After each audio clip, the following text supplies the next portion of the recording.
Okay, our next presenter is Dr. Elisabeth Coyne. She's a senior lecturer in the School of Nursing and Midwifery at the Griffith University in Brisbane and an adjunct associate professor at the University of Southern Denmark. Dr. Coyne's focus is on cancer survivorship and supporting the patient and family for best health outcomes. Dr. Coyne will talk with us today about balancing recovery, acknowledging the challenges and looking for new ideas. Thank you.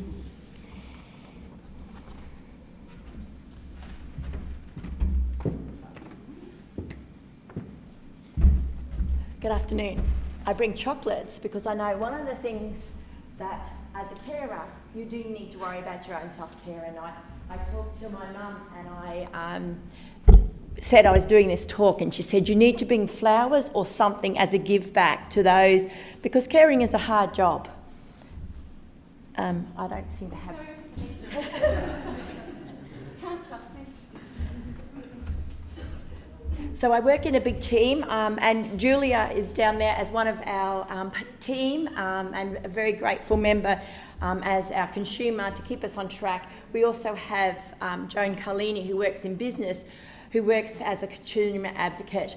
And similar to the other previous presenters, my research has sort of moved from patient to carer with this real focus on if we can support the carer, then the patient's journey will be better. And so I have sort of, worked, and now I work closely with brain cancer, but also with head and neck cancer. We call them the complex cancers, those that don't quite meet the prostate and the breast cancer packages. And I just wanted to talk today about just that recognition, and it just sort of goes on from the previous talks, that carer exhaustion is real, it's documented, and it's really important to actually give yourself a rating, to sort of be aware of how you're feeling today, tomorrow and the next day, to actually make sure that you do recognise that your exhaustion is important, to make sure the patient you're caring for, this person that you love, that you're not so exhausted that then you struggle and maybe get sick. And it's very important to actually recognise that in a lot of times research actually identifies the carer has higher distress than the patient, and often higher information needs, because most of the care team, the health professionals, focus on the patient. The carer, you're often in a silent box, and so it's important to recognise that, and it is okay to ask questions for yourself as well.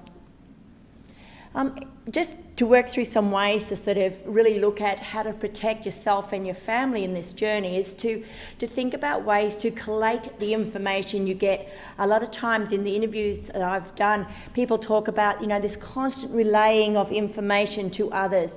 And so find a place for updates, a blog, a letter that you might email out to family and friends, so you're not constantly on the phone having to sort of provide information which becomes distressing for you and the person you're caring for, but also very exhausting.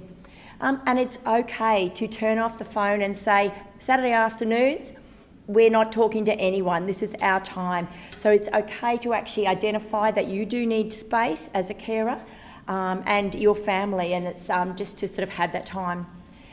It's also a good idea to nominate maybe one person that shares the information with the family, because this can then remove some of that sort of toing and froing and constantness, and so this may be this one person's job. And as said before, Google is not your friend when you've got cancer, particularly brain cancer, and so it's important to identify some good websites, maybe share that with family so that they're not Googling as well. And then it's important to sort of recognise that you will have a lot of competing needs. So try and organise what's important. Setting goals is also helpful. And writing lists. I think writing lists is so important for sort of trying to remember what is priority for today, tomorrow, what can be put off, and what is maybe coming up. And organising your support, it's okay to ask for help. So you may say, I need to have someone that can shop for me every week. That is just something that I can't do. Or have the children picked up on treatment days. So organise your support, document it down, and have that help. And already very always remember to ask the health professionals. There's a lot of times that I talk to people and they didn't realise they could have got subsidy on parking, specific information, follow-ups over the phone. So make sure you ask those questions that, can I have a telehealth call next time so we don't have to come in? Is there a place for caregivers to park? Can I get a disabled sticker because it's too far for us to walk? So just be aware of all these things. And if, unfortunately, health professionals are also really busy and they forget to ask the questions that you may not even know that you don't know. And so sort of try and sort of go forward with a list and be just open at asking those questions. And it's important to actually recognise those days where you really are distressed and feeling confident to share that distress with your family.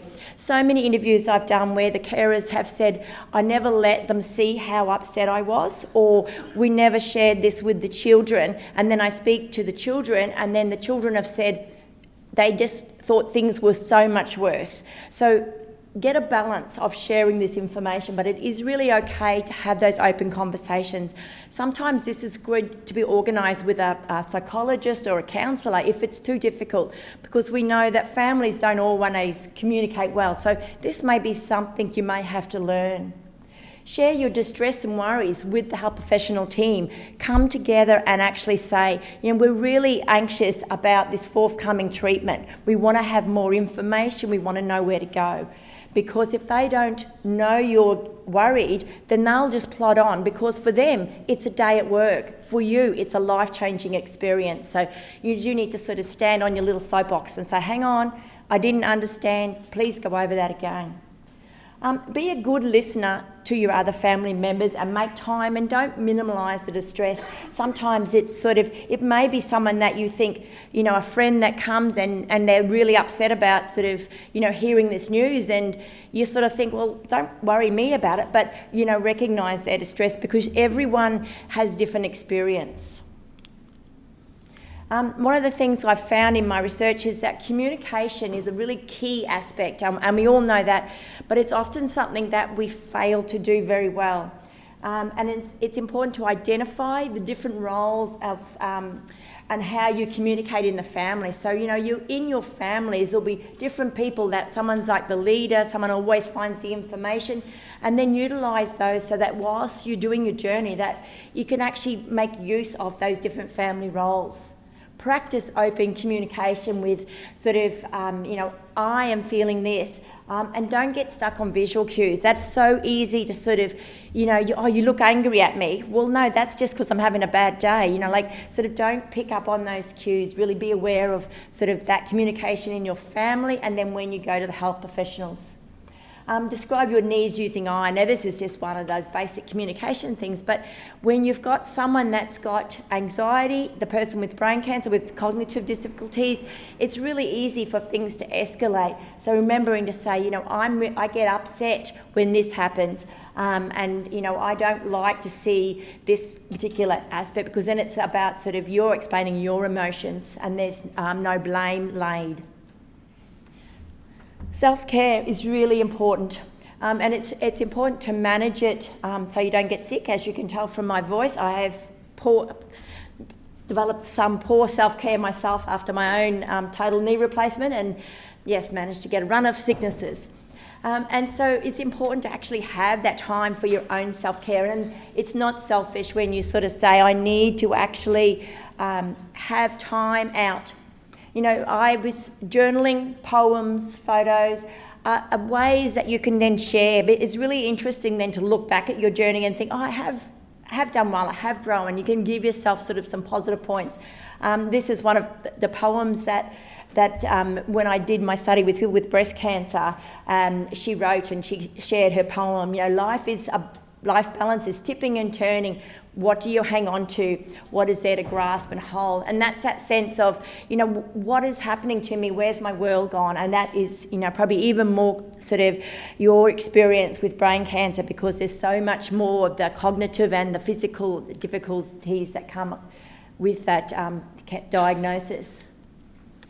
Improving sleep practices, as we heard before, sleep is so important. But it's funny, when you're stressed, one of the first things you often head for is the coffee, the alcohol, thinking all these thoughts before bed, but they are actually just going to make your routine for sleep even worse. So be aware of what you're doing before bed. So the caffeine, the alcohol, the diet, thinking about what you're doing, watching sort of or working on your computer at night. Physical activity does help with sleep, and it's really important. One of my next slides is about physical activity to sort of help reduce that stress. Meditation and different ways to actually improve that, but it's always a balance, because it's all very well for someone to say, oh, you should be doing meditation, but when you're so stressed, it's hard to do. So it is about taking those small steps. Think about room temperature, light, noise of your room, and if you're having to sort of go between hospital and home, thinking about sort of, how does that work? Bedtimes, and sort of trying to avoid that daytime nap, which is something that we all do love. My picture here is because I don't know how many times people say, oh, you should, relax and self-care, but, it's so difficult.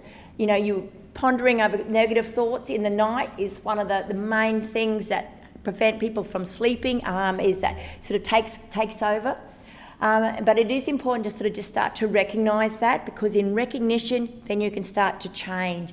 And we often underestimate the amount we do sleep. So a lot of times people get so worried that they haven't got enough sleep, then they're sort of like they're worrying about the sleep, where actually if they just stop worrying, they would probably sleep. So it's sort of this negative cycle that we get into of being so worried. And again, sort of this sleep routine, the more poorer quality, we lose sleep, we get fatigued. The more fatigued we are, the more disturbed our sleep is. So it is a real vicious cycle. So it is something you've got to try and sort of work through. Think about positive activities you can do before bed to get that sleep happening. And then the next aspect of that is the flip side, is exercise. So important for our mental health. It allows you to de-stress. It takes a focus. So when you're sort of just sitting and stressed, that's what you're focusing on. If you're exercising, even if it's a walk in the park, it makes you think about other things. It can, it really should form part of your self-care practices, so it does need to be planned into your day. And often the question is, how do I start and sustain a routine? The thing is, don't try and, have your goal as I'm going to run a marathon, but your goal can be, I'm just going to walk 2 blocks today, or I'm going to, sort of walk around the yard. Like, this can be a small step, even just thinking about little aspects of exercise that you can do. I think one of the important things is to try and find a friend. So you set a time and then you find a friend, because that sort of keeps you on balance.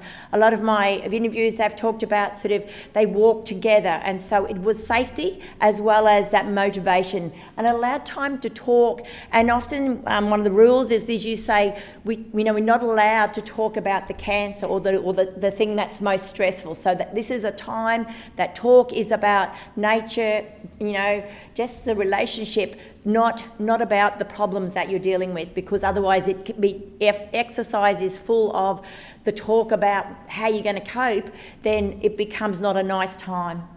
Plan to exercise and start simple, and don't feel guilty if you miss it. And there's quite a lot of exercise routines on where if you sort of link into Google, as sort of there's like yoga, there's little snippets of exercise that you can actually use, where it's someone that can go through some simple exercises for you. Diet is the other aspect that influences our mood and how well we feel. And so it's important to sort of think about preparing healthy snacks, options of good meals, and a meal plan. And when you get offers of help, sometimes that can be a bit overwhelming because you end up with 3 lasagnas. But, sort of try and get a bit of planning with that so you get a different type of diet. Just actually ask friends, can you make this for me? And they're often quite willing. So thinking about someone that might be able to coordinate that for you. And don't feel guilty if the whole day goes and it's lost and you're just having takeaway. You know, that's the thing with self-care. It's about trying to improve a plan, but not feeling guilty if it doesn't go to head. And celebrate your successes. I think, your journey is exceptionally hard. And, you need to acknowledge those small wins. So a good day is a great day. And reflect on what you've been through, the journey, the treatment, the ups and downs, pathways that no one would want to go to. You're sort of going through. So really reflect on that journey you've had and how well you've done.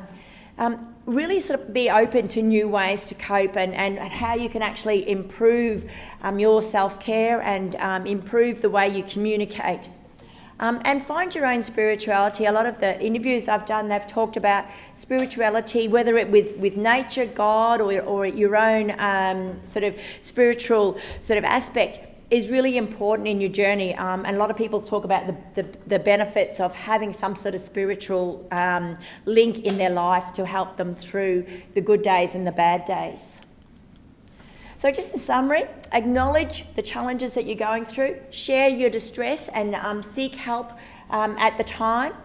Trying to be organised and ask for help to help with that organisation. Review your coping strategies and look at small steps in the right direction are to be rewarded. So to think about that, it may only be a small step, but it's in the right direction. So thank you.